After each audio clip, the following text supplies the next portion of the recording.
Como que cayó la voz.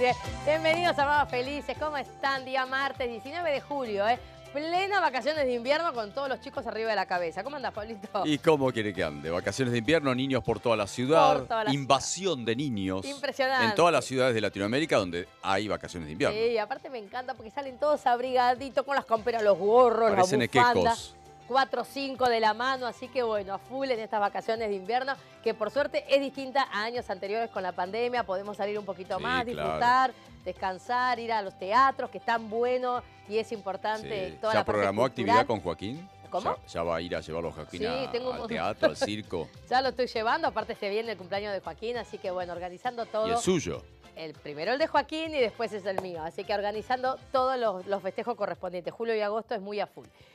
Bueno, programón tenemos hoy en exclusiva, obviamente, Gúa Canteros con todas las historias de emprendedores y de empresas que recorren Latinoamérica aquí. Y vamos a hablar sobre alimentación, así que no se lo pierdan en el programa de hoy. Y como siempre, las redes sociales, ¿te parece, Pablito? Sí, claro, porque si vos querés seguirnos a través de Instagram, @mamafeliceslatam, y también tenemos el TikTok y también YouTube por si querés revivir momentos de mamás felices que no pudiste ver. Exactamente, ahí entras directamente, pones Mamás Felices, te suscribís y podés ver todo el material, no solamente de la tele, sino los eventos que hace Mamás Felices, las charlas, los profesionales, todo lo que tenga que ver con esta hermosa comunidad de Mamás Felices. Y como siempre les digo, gracias a la provincia de Córdoba. ¿Cuándo vamos?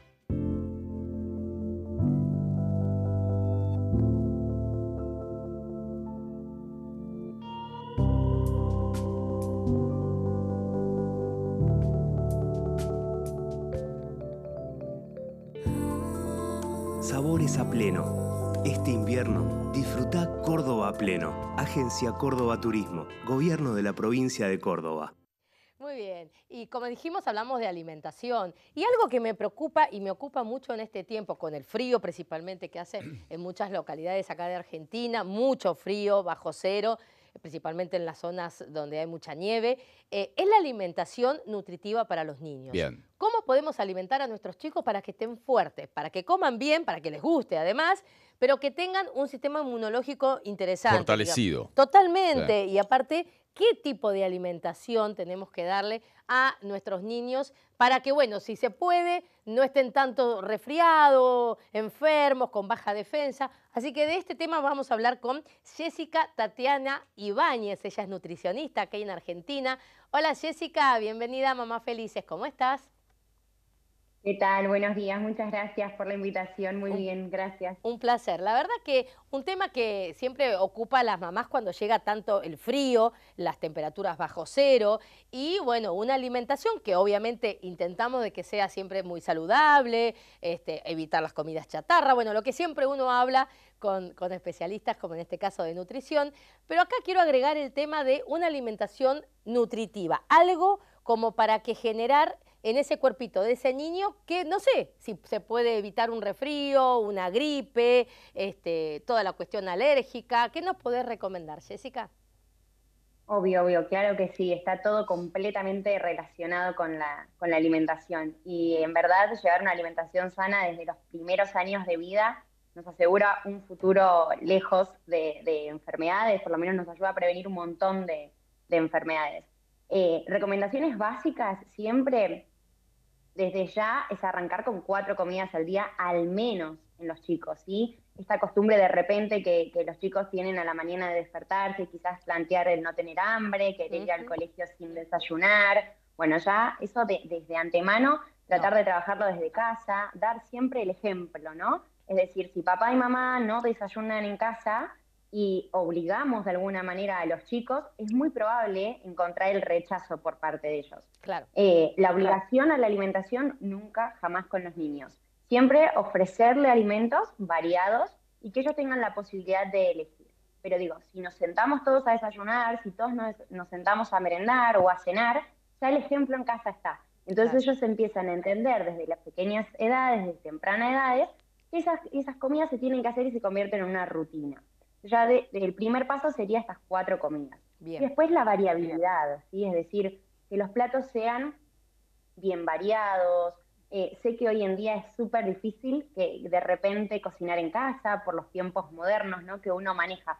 pero la clave es la organización, ¿sí? Si uno de repente organiza compras semanales de frutas, de verduras, de carnes, y mantiene un stock en casa, de repente aprender a utilizar el freezer, podemos ofrecerle entonces a los chicos variabilidad en esa alimentación. Cuanto más variables, más nutrientes, cuanto más nutrientes, menos enfermedades. Perfecto. Así que esa es un poco la recomendación.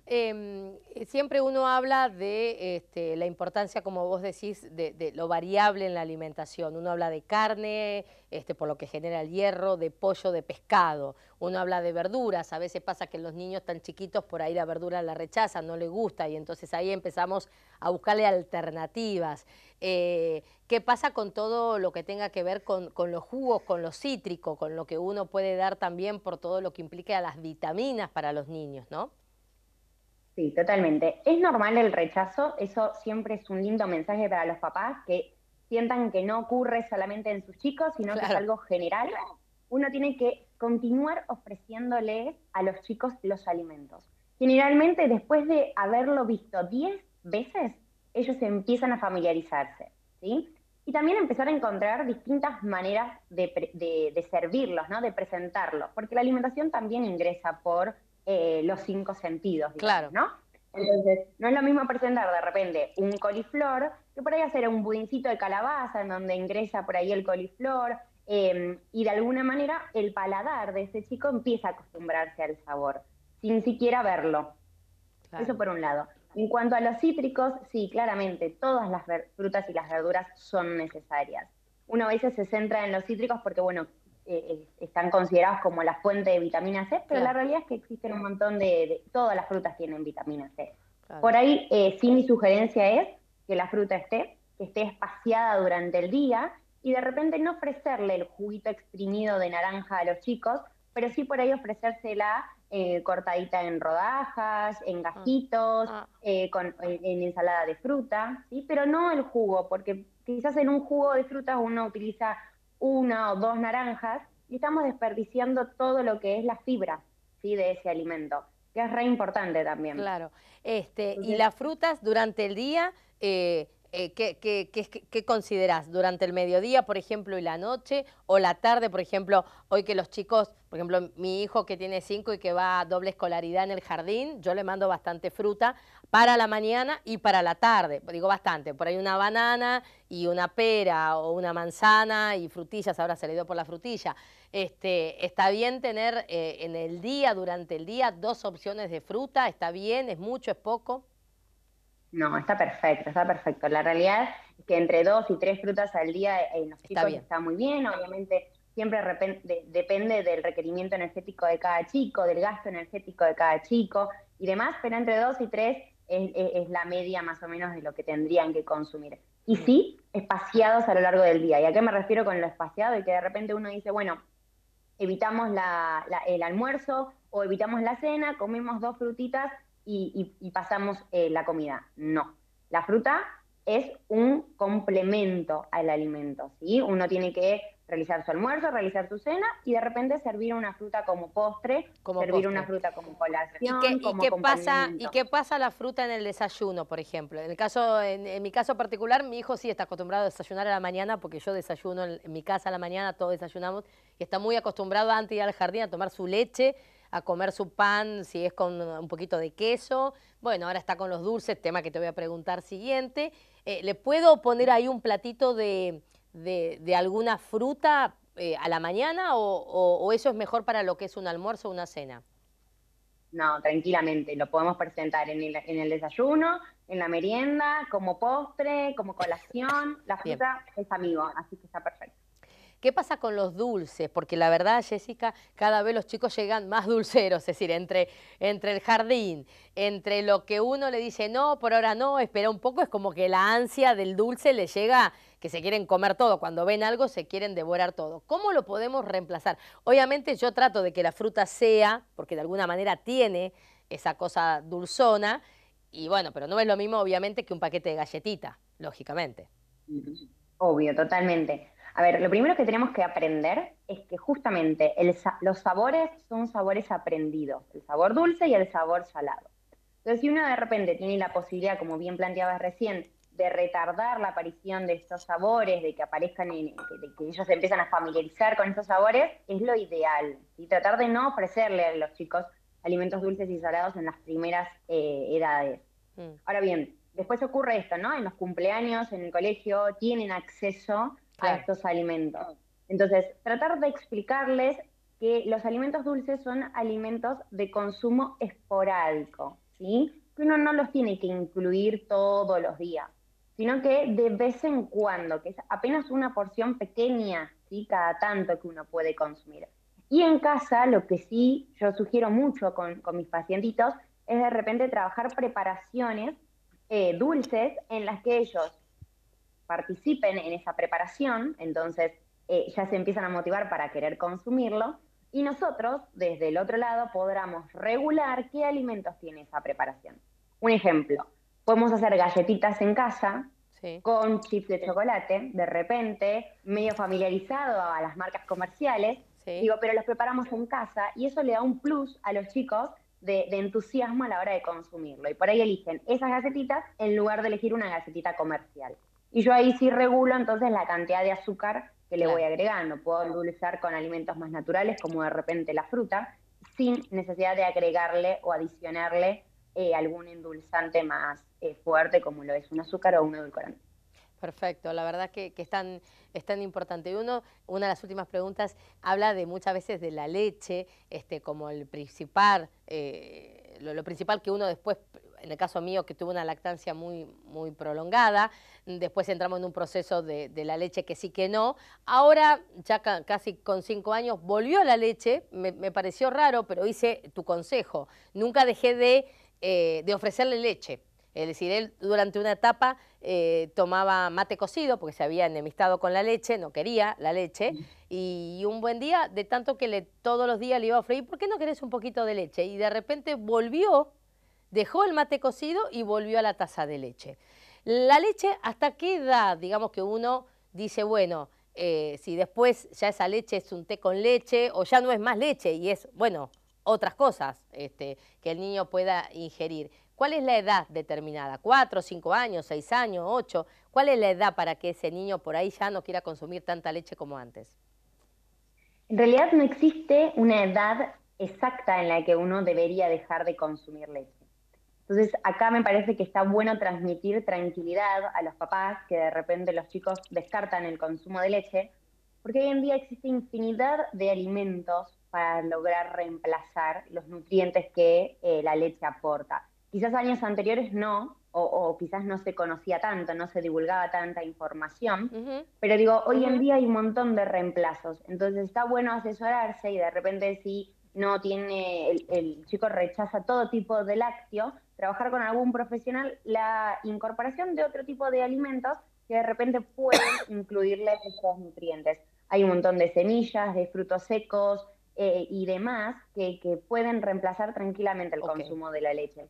Así que, y también, bueno, esto, a veces los chicos empiezan a rechazar un poco la leche en presentación como leche en sí, como una chocolatada, como una taza de leche, y uno puede encontrar un montón de preparaciones en donde incorporarla, ¿no? Digo, por ahí algún postrecito casero, algún flancito casero, bueno, alguna salsa blanca. Entonces hay maneras de poder incorporarla sin necesidad de presentarle el vaso de leche como tal. Pero repito. La última pregunta. Sí. Para lo que es la primera infancia, lo que uno califica como los primeros años, ¿cuáles son, si los podés definir, esos 2 o 3 alimentos que considerás que no se le debe dar a un niño? Estamos hablando entre 1 año y 4 años, 1 año y 3 años.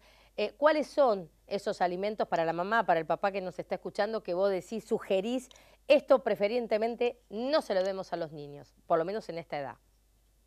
Bueno, en principio la miel, ¿sí? La miel no está recomendada en las primeras edades, ¿sí?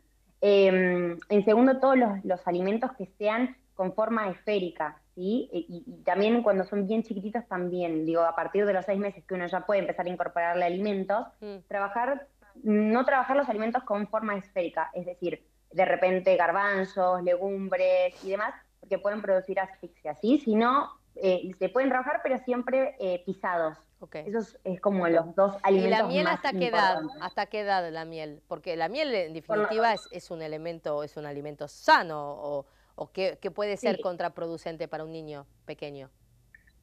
El problema de la miel es las enfermedades que puede llegar a transmitir, ¿sí? ¿Por qué? Porque la miel de producción casera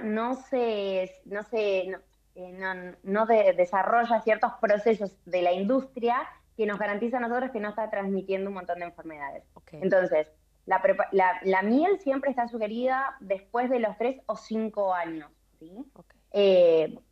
Por eso digo, lo dulce, preferentemente con los chicos, no está recomendado trabajar. Lo que es azúcar, edulcorante y demás, no.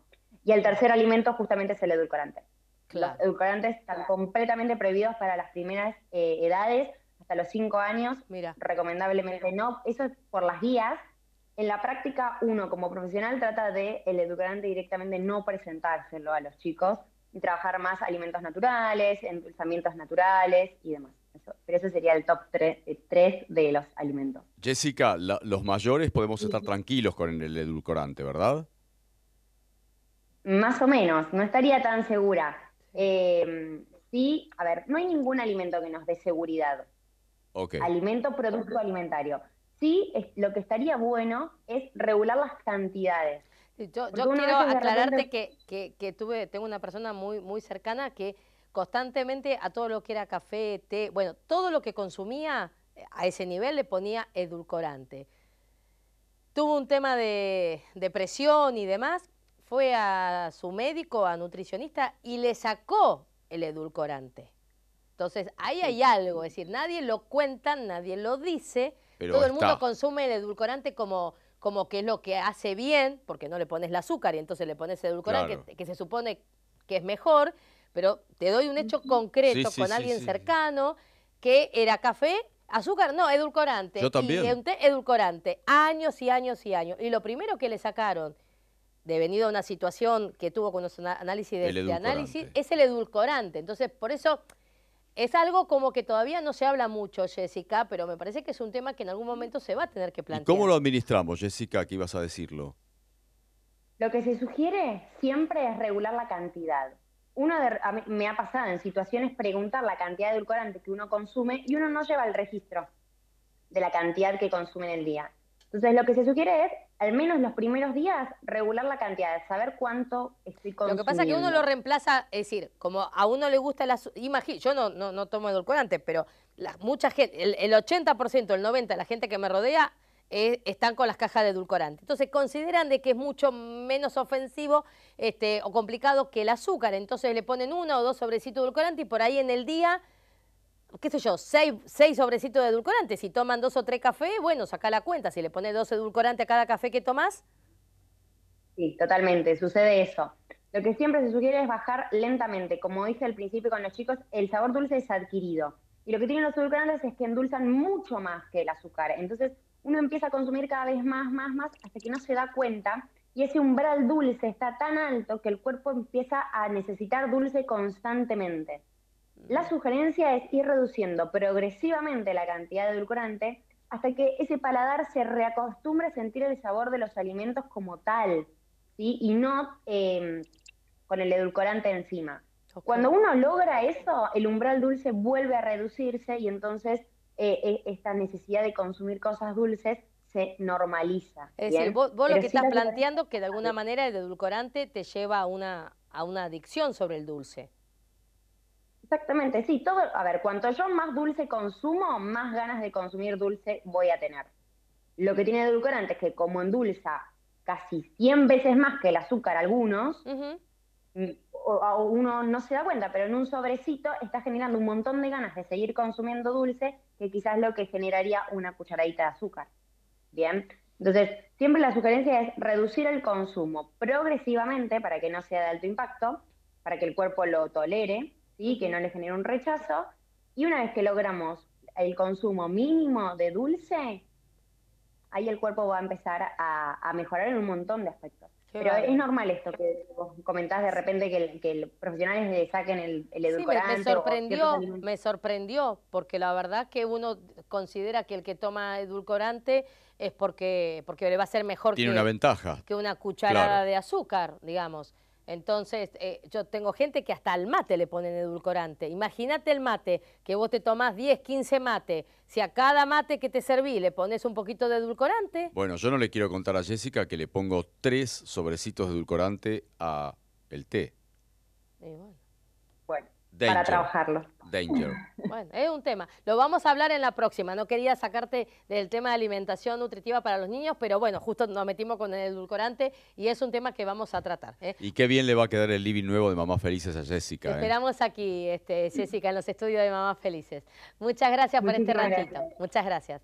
Gracias a ustedes. Jessica Tatiana Ibáñez, nutricionista. No, hay un montón de temas. Me cambiaste el día, Chiarello. Me cambiaste el día. Pero claro, pero porque no es un tema que no se conversa, Pablo. Es decir, la verdad que todos estamos, no, ¿tomás un café? No, azúcar, no, edulcorante, como si, ¿viste? No, el azúcar no. Que obviamente que también tanta cantidad de azúcar hace mal. Pero ojo, nosotros cambiamos, que consideramos que el sobrecito de edulcorante, por más que te pongas 2, 3, 4, 5, no pasa nada. Y no es cierto.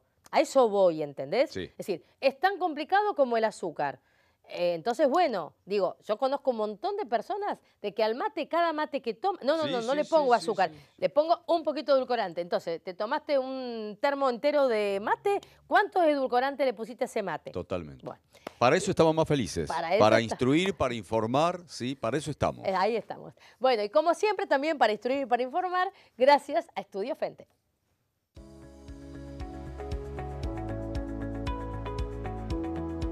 Si querés que tu pyme sea una empresa eficiente, organizada y competitiva, en Estudio Fente vas a encontrar la solución a tus problemas de gestión de negocios.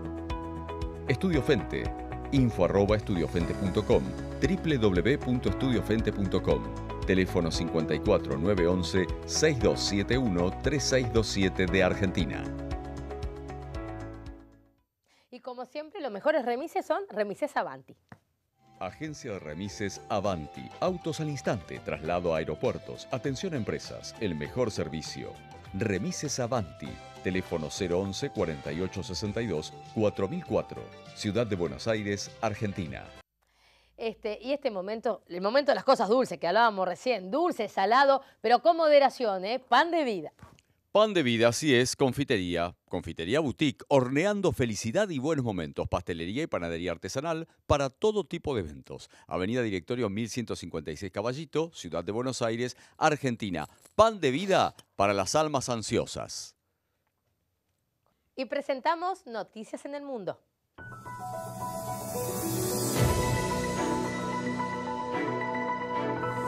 Y por fin hablamos de lactancia y en este momento la Sociedad de Pediatría informa que la lactancia no es solamente de la mamá, es algo compartido. Lactancia materna, los pediatras advierten que no es responsabilidad exclusiva de la madre. Más allá de ser considerado un momento único que fomenta el vínculo entre madre e hijo, la lactancia materna cuenta con muchos otros beneficios para la salud de los pequeños. En ese tono se expresó la Sociedad Argentina de Pediatría, SAP, mediante un documento denominado como Lactancia Materna, una responsabilidad compartida. Según los expertos, ser amamantado no solo es un derecho del bebé al recibir el alimento perfecto que representa la leche humana, sino que además es responsabilidad que no solo atañe a la madre. En la Argentina existen leyes y políticas públicas que garantizan el derecho que tienen las personas a amamantar y a ser amamantadas. Entre las normas señaladas por la SAP se encuentra la ley número 26.873 de lactancia materna y la recientemente sancionada Ley de los 1000 días. Estas legislaciones son las responsables de ofrecer acompañamiento y asistencia en el embarazo y durante los primeros 3 años de vida de los niños y las niñas y a todas las personas gestantes. La verdad que es un tema que siempre se debate, ¿no? Pero que en la práctica, obviamente, que la importancia de una mamá en plena lactancia es fundamental en un niño, pero también el acompañamiento, un poco lo que explicabas, Pablo, en esta cápsula, en este informe especial, la importancia de esa otra persona, ese papá, la otra persona que acompañe esa unión de mamá con el niño, porque el momento de amamantar no es todo tan sencillo como uno lo imagina. Uno lo grafica en una imagen, con el bebito, prendido al pecho, pero no es todo tan angelical. Te ponen las imágenes, pero es todo un proceso. No solamente en el niño, sino en la mamá. Sí, como que no hay que romantizarlo tanto, ¿no? No, porque hay momentos en que el dar mucho el pecho a la mamá le duele. Hay muchas mamás que debido a una lactancia sin horario de prolongación, sufren muchos dolores de espalda, cervicales. Claro. Hay que ver el niño. Corporales en general. Sí, y hay que ver el niño también qué tan grande es en cuanto a su peso, a su estructura, y entonces estar amamantando cada 3 horas. Imagínate, cada 3 horas un bebito prendido, claro. Todo lo que conlleva. Esa mamá también tiene que tener una buena alimentación, porque si esa mamá no tiene una buena alimentación, también esa mamá acarrea una situación de baja defensa, empiezan algunos problemas no solamente cervicales, sino también de mal consumo de alimentos, claro. Y eso le provoca también a la mamá sentirse más débil. Sí, y además yo lo que quería preguntarte como mamá, porque acá en esta noticia la que tenés la autoridad para opinar y hablar sos vos, sí. Yo a veces veo situaciones, cuadros, ¿no?, de la mamá con el bebé, y alrededor todo un lío, ruido, cuestiones y situaciones anómalas. ¿El amamantar debería ser, Andy, una ceremonia privada de la mamá con el bebé? A veces sí. Cuando es tan bebito, quizás que el bebito esté transitando el primer mes de vida, diríamos que sí, porque es ese momento de la conexión, claro. Del bebito con la mamá, en donde también se van conociendo entre ellos. Sí. Es un ida y vuelta, hay un conocimiento desde la panza, en el momento en que vos empezás a amamantar y haces esa unión ya de mirada, de olores, de reconocimiento, es como que se intenta en ese tiempo, en ese primer mes de ese bebito y esa mamá, que estén como en esa tranquilidad. Debería haber una intimidad, ¿verdad? Ahí sí. Ahora después ya muchas veces el bebé ya despierta de otra manera, te mira, te empieza a visualizar ya y a reconocer, y entonces muchas veces uno dice, bueno, déjalo que tome la teta tranquilo, ¿viste? Uno siempre dice la eso. Típica, por ahí claro. hay un hermanito o hay un primito dando vuelta. O familiares, ¿viste? En el medio de un encuentro familiar que uno dice, qué raro, pero ¿no? La verdad que independientemente de eso, el bebito cuando se prende en la teta no hay otra cosa. Okay. Es decir, hay esa unión a fuego con esa mamá, que puede haber ruido, puede haber un montón Nada lo altera, decís. No.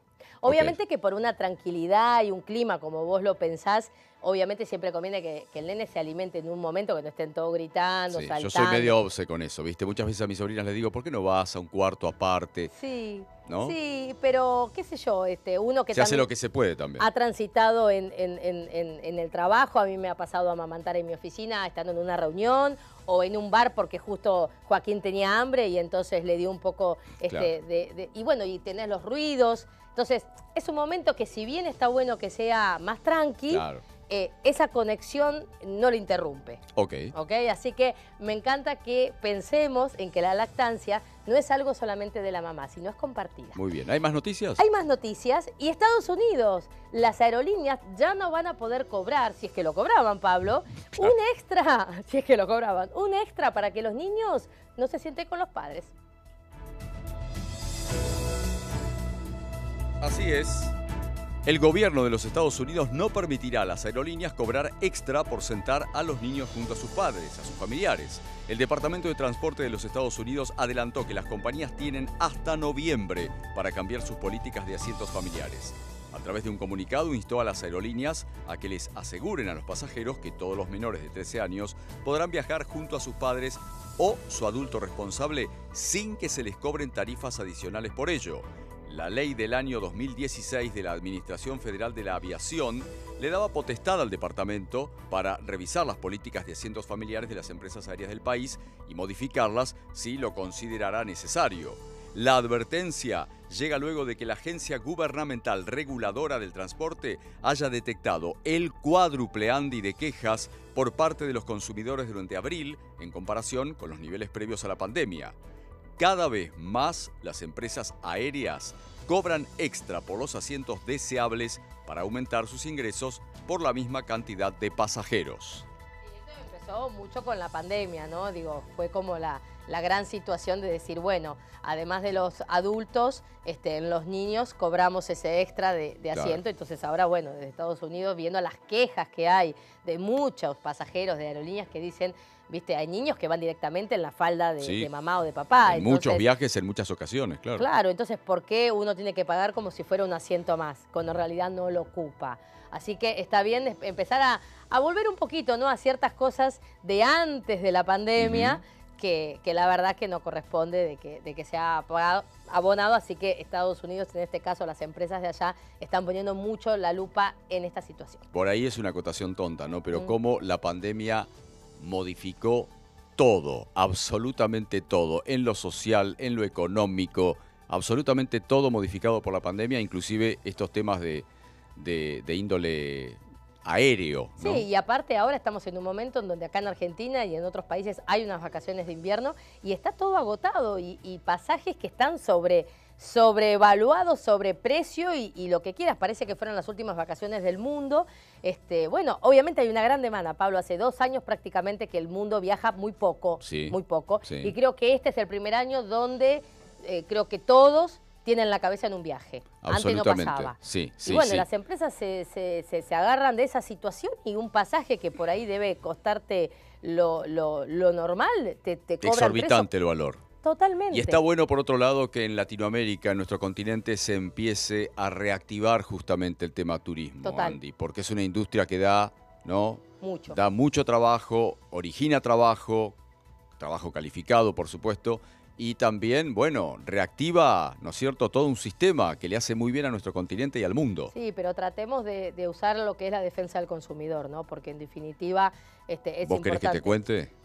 No, pero Dios mío, defensa del consumidor funciona tan mal. Pero uno como consumidor, como pasajero, tiene que, a ver, si uno no tiene que pagar un pasaje de un bebito, que sabés que no va a estar en un asiento, que va a estar en tu falda, que no va a ocupar un lugar, no podés pagarlo como un asiento común y corriente. En eso estamos de acuerdo. Yo lo que digo es que los departamentos de defensa del consumidor tienen que estar a la altura de la circunstancia y resolver, investigar, porque muchas veces uno como ciudadano entra en un laberinto burocrático de nunca acabar y te terminas cansando. Totalmente.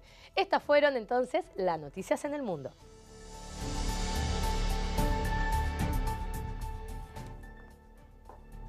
Nos vamos a la pausa, ¿te parece, Pablito?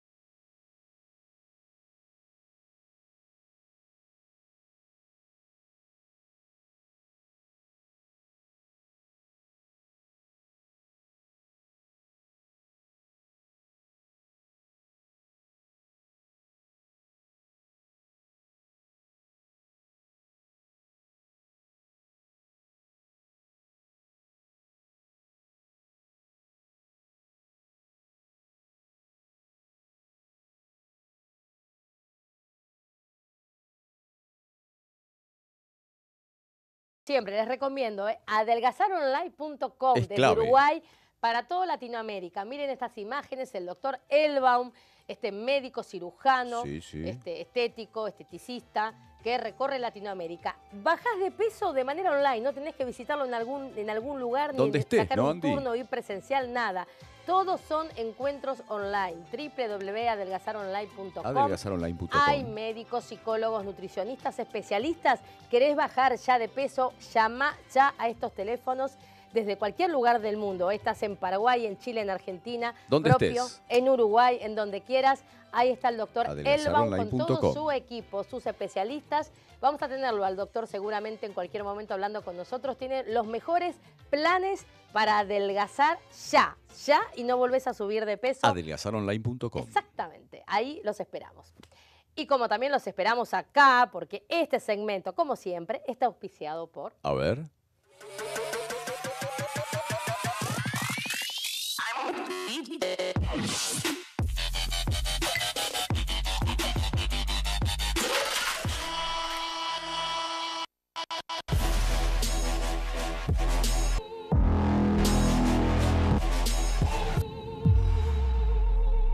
Conectate.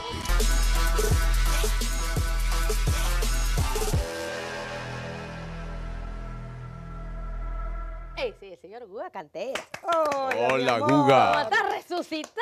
Ay, sí, decirle al doctor Elba, un que adelgaza, que engordé en una semana. El teléfono, llama ya. Sí, lo voy a llamar. Llama ya y que te den ya el plan para vos decir cuánto pesás, te van a hacer varias preguntas, te van a atender distintos especialistas, ¡pin! Y te haces el tratamiento y te venís acá finito. Está mejor Guga ya, ¿eh? Sí, ahora estoy re bien, por suerte sí. Creías que te perdía yo. Sí, nosotros nosotros hicimos la nota el año pasado. La semana pasada yo creía que era lo último, ya después no, te perdí. cállate que miré ayer. Ay, Dios mío. Estaba tirado. Igual este sillón está hermoso. Está hermoso. Yo en cualquier momento me tiro acá, Te quedan bien los sillones de Miva, ¿eh? Si te peleas con tu marido, me pedís. Pero hoy traje a mi sugar. Ah, bueno, tu Hoy traje a mi sugar que me paga todos los gastos. ¿Sugar Daddy? Sí. ¿Pero qué te crees? ¿Que la Guga es cualquier cosa? No, no. Por favor, querida, así es la última moda. Bueno, ¿cómo andas, Guga? Bien. ¿Cómo estás? Igual hacemos una introducción a un tema que te traje que es bastante pesadón. Sí, como siempre. Pero acá estamos. Porque los temas hay que hablarlos, ¿no? Sin duda. Y hay que hablarlos desde el mejor lugar, del lugar que se entienda, del lugar que se comprenda, si uno le empieza a tener miedo a los temas, como por ejemplo las adicciones. ¿Vos sabías que yo soy técnico en prevención de las adicciones? Me lo dijiste el otro día. Sí, yo me recibí en La Salle, en el terciario de La Salle, porque hace 18 años trabajo en una asociación acá en Buenos Aires que se llama Asociación Ciudadanos en Movimiento, que queda en la avenida Mancio Alcorta, es una avenida que une Constitución, que es una de las, ¿cómo te puedo explicar? Una de las cabeceras de tren más importantes que hay en Buenos Aires, con uno de los lugares más pobres, y son una villa que es la 2124 Zabaleta, que es la más grande del país. Estamos hablando que en esa villa viven más de 170.000 personas. ¿Qué pasa? Esta avenida, llamada el Corredor del Paco, los chicos van a la estación, muchas veces buscan la plata, roban, van buscando la forma, piden, mendigan, caminan por esta avenida, van a la villa a comprar las sustancias, generalmente que es el Paco, que en nuestro país es lo que más estrago hizo, fue el Paco, que es el residuo del residuo. Para que tengan una idea, es cuando se prepara la cocaína, la olla, lo que queda, todo eso. Lo que descarta, eso está hecho el Paco. Que le ponen hasta virulana, o sea, una cosa que fuman hasta... Por favor. Y crea o sea, imagínate que una pitada son 5 segundos, o sea, tienen que estar permanentemente fumando, y usan como unas pipas, que son unos cañitos, que les terminan quemando la boca. Entonces vos los ves con la boca toda quemada por el consumo de Paco. Llevándolo un poquito a Rosario, que hay toda una agrupación de madres contra el Paco, justamente por lo que genera en los niños de tan corta edad, porque el tema del Paco es que no solamente es en el joven, sino en el que por ahí está empezando la adolescencia. Sí, igual mira, en este lugar, ya digo, tantos años, vos sabés que yo tuve la suerte de trabajar con quien en ese momento era el cardenal Bergoglio, que ahora es el Papa, que cuando hablaba de la periferia, él andaba siempre por el barrio. Igual nos peleábamos muchísimo, mirá que él es difícil de llevar, y en el barrio había posiciones, porque yo le decía de que no podíamos agarrar a un chico, sacarle la droga para meterle la Biblia, entonces le sacábamos una droga y le cambiábamos por otra, porque o sea, el comportamiento en sí era adictivo. Y trabajamos mucho en el cambio de la palabra adicción, para poner lo que realmente para mí es, que es el consumo problemático. El problema no es la sustancia, para mí, no es el Paco, no es la cocaína, porque hay drogas legales y hay drogas ilegales. Claro, el cigarrillo. El cigarrillo es legal. El alcohol. El alcohol es legal. Los ansiolíticos. La pastilla de la abuela es legal. El problema no pasa por... ¿Y la comida? Cuando vos consumís problemáticamente algo, ¿y qué es lo que a vos delata una conducta adictiva? Es cuando tu cuerpo empieza a tener diferentes procesos químicos que piden la sustancia, que eso se llama abstinencia. Entonces, el sexo, por ejemplo, puede producir una adicción, es un consumo problemático. Hay gente que consume problemáticamente el sexo, que cuando no lo tienen, llegan a tener problemas, fiebre, transpiración. Bueno, entonces ahí se empieza a hablar ya no más de la adicción, porque uno lo lleva inmediatamente al paco, a las drogas ilegales, inclusive a la marihuana, que hoy hay todo un proceso con el tema de la marihuana, porque también está la reducción de daños. ¿Qué es mejor? ¿Que consuman paco o que se fumen un porro? Para mí una de las dos cosas, pero bueno, es una opinión muy personal. Pero vos ahí tenés la reducción de daños. Vos sos una persona que se fuma 2 cajas de cigarrillo por día. También está mal. Vos cuando vos empezás a hacer un tratamiento, preferiblemente que baje de 2 cajas a 1, de 1 a 10, de 10 a 5, hasta dejar de fumar, a sacárselo de inmediato, que va a producir, porque nuestro cuerpo es un proceso químico permanente. Entonces empieza toda una discusión. Entonces ahí nos empezamos a parar con los consumos problemáticos desde otro lugar y empezábamos a ver de qué es un problema, no solamente de lo que se consume, sino también cómo se forman tribus. ¿Por qué? Muchas veces este tipo de drogas ilegales, como la del paco, como termina siendo que la persona deje todo, rompe el vínculo social, amoroso, rompe su vínculo laboral, rompe los vínculos familiares y queda solo. Termina teniendo en la calle gente que empiezan a vivir en lo que se le llaman ranchos, ranchadas, arman una ranchada, donde también forman esquemas familiares. Es muy loco porque es la que es la tía, es la que es el que va a buscar la comida, o sea, socializan desde el lugar del descarte, de estar en un costado. Nosotros en la asociación lo primero que dijimos es no podemos agarrar y crear una granja y llevarnos a todo el mundo una granja. Porque si no es fácil, hacemos una isla, ponemos a todo el mundo que tiene un problema de consumo problemático y no.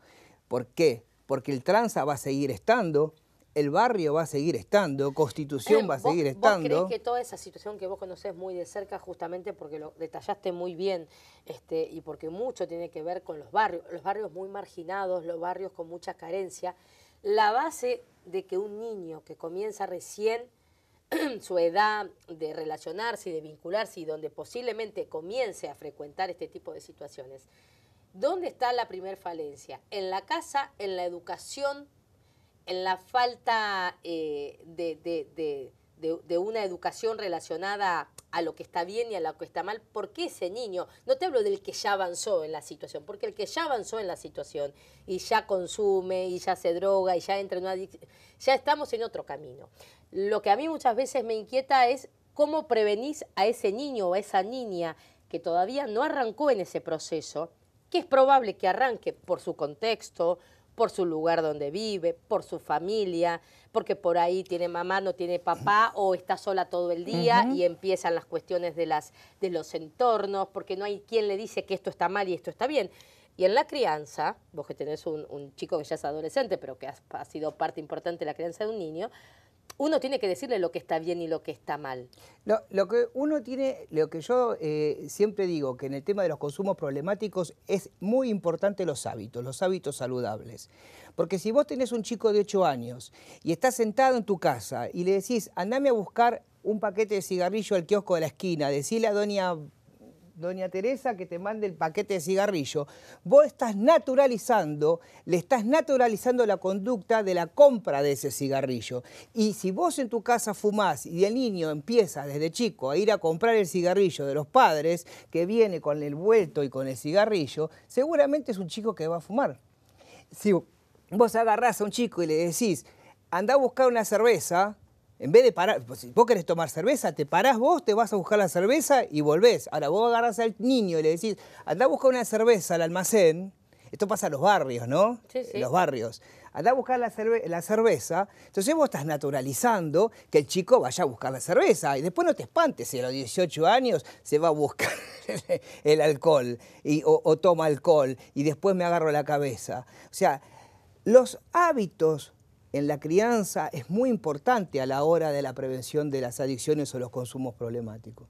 Uno tiene que tener mucho cuidado en los hábitos que yo puedo fumar, pero no puedo mandar a mi hijo a comprarme los cigarrillos. Yo puedo tomar, pero si yo mando a mi hijo a que compre la bebida que yo consumo, el alcohol que yo consumo, y el kiosquero también tiene que saber que no, decir a tu papá que venga a buscarlo. Claro. No te lo vendo. Entonces, esas conductas que pasan desapercibidas terminan siempre en procesos muy complejos, porque son son procesos de naturalización del consumo. Por eso, la comida, siempre nosotros como buenos ascendientes de Tano y de españoles, nos juntamos, comemos, tomamos y lo vemos bárbaro. Ahora, el comer saludable es otra cosa. Claro. Entonces, también en el hábito de la comida saludable es donde yo voy a prevenir que mi hijo no tenga un problema de consumo problemático con la comida que derive en una obesidad. Y vos que recorres mucho y que también viajás y estás tanto también en La Rioja, poniendo ahí el foco mucho en los temas sociales, en todo el tema de los niños y de la prevención. Desde el Estado,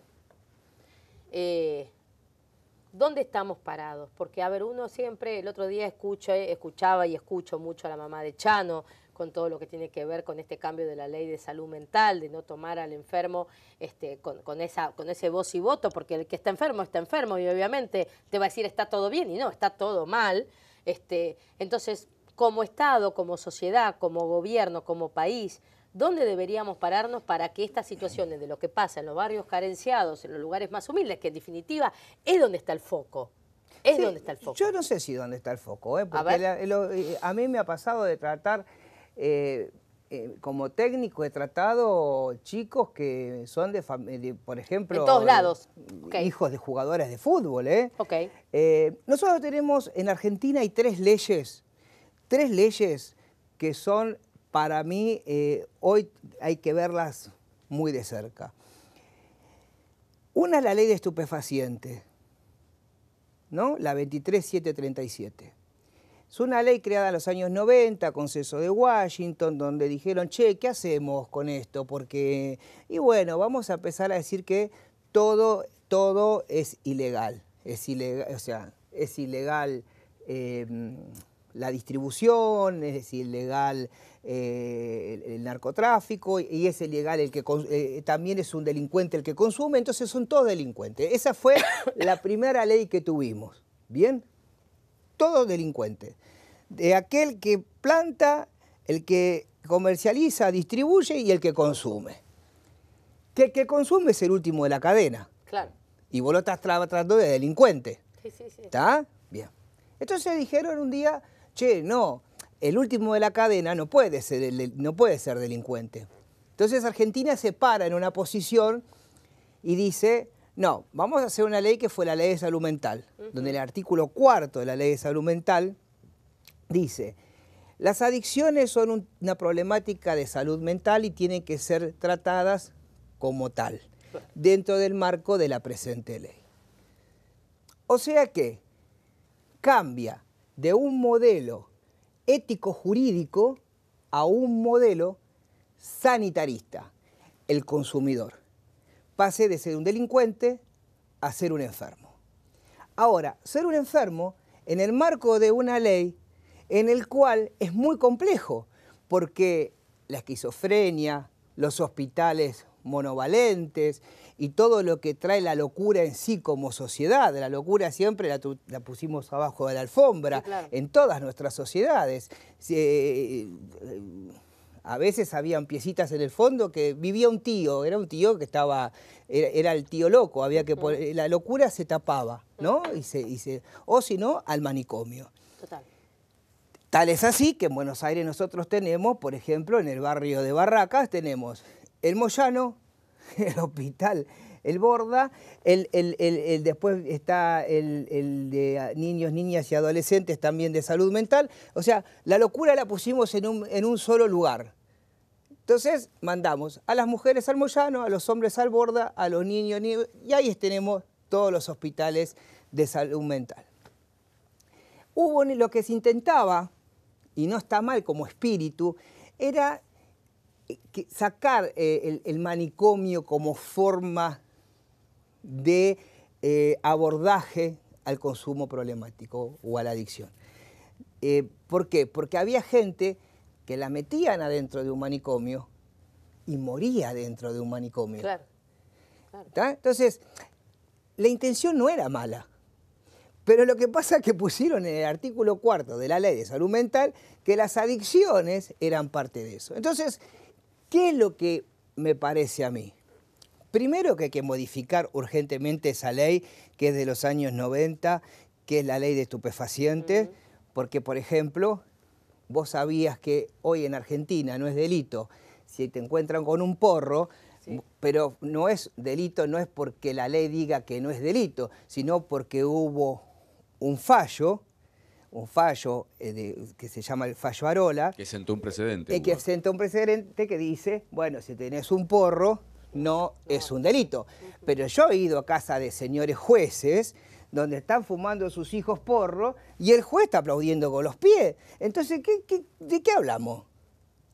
Entonces, el país del revés. Acá, claro, entonces, por eso digo, si vamos a hablar de este tema, lo tenemos que hablar con nombre y apellido, con historia, cómo nos paramos, como sociedad, cuánto vamos a gastar, porque otra cosa, la ley de salud mental te dice que el abordaje ante un adicto tiene que ser tiene que estar un médico, por supuesto, un psicólogo, un trabajador social, porque nos consideramos seres socio-bio, ¿no? Sí. Somos sociedad, o sea, somos los que somos mente y somos el cuerpo. Todo. ¿No? Un círculo de contención, decís. Sí, totalmente. No, y la ley dice, bueno, entonces te tiene que atender, para que vos puedas acceder a un tratamiento, te tiene que atender un equipo médico que vaya...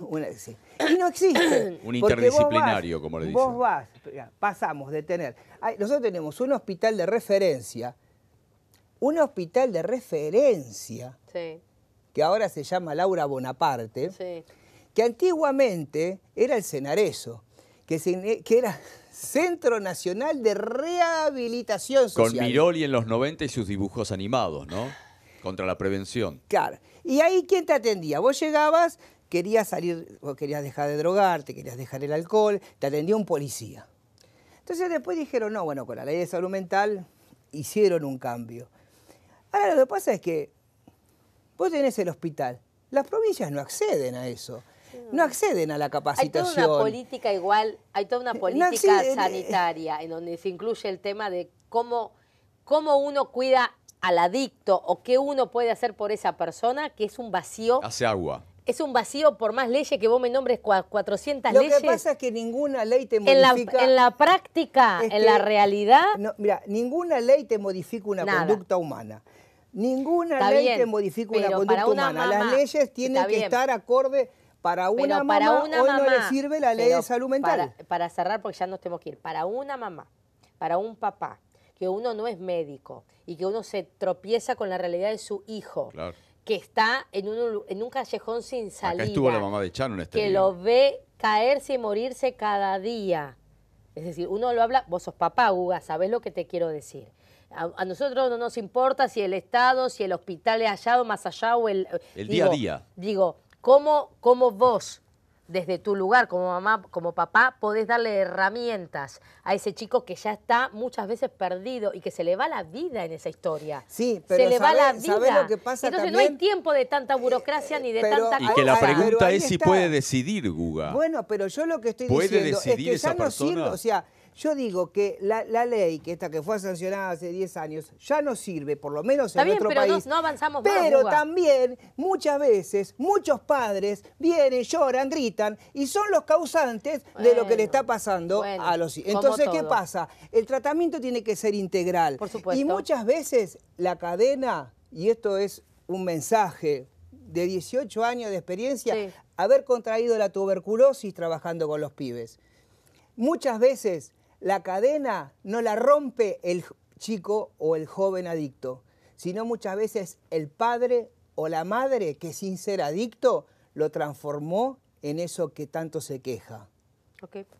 Gracias, Hugo. Me gusta el debate en Mamás Felices. No tenemos que estar siempre de acuerdo. Me encanta el debate porque enriquece. Si no, es aburrido. Es aburrido. Gracias, mi amor. Gracias, Te mi veo la reina. semana que viene. Este momento está auspiciado por...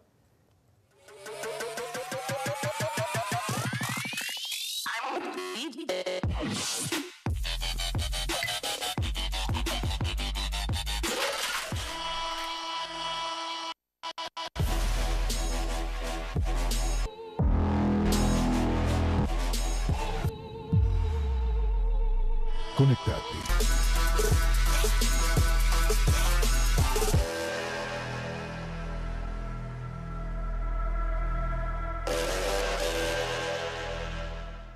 Y seguimos debatiendo acá en Mamá Felices. Sí, me encanta. Nos vamos a ir a la pausa, pero antes agradecer a mi amiga Mónica de Miva Diseño. Nuestro living. Miva Diseño, fábrica de muebles, línea de acero y madera de alta calidad. Visita nuestros locales en Avenida Belgrano 2551, 2104 de Ciudad de Buenos Aires. Teléfono 11 4 308 3800 y North Center Shopping en Vicente López, provincia de Buenos Aires. Nos vamos a la pausa, Pablito, ¿te parece? Recorriendo Latinoamérica en imágenes, no se vayan que hay más, ¿eh?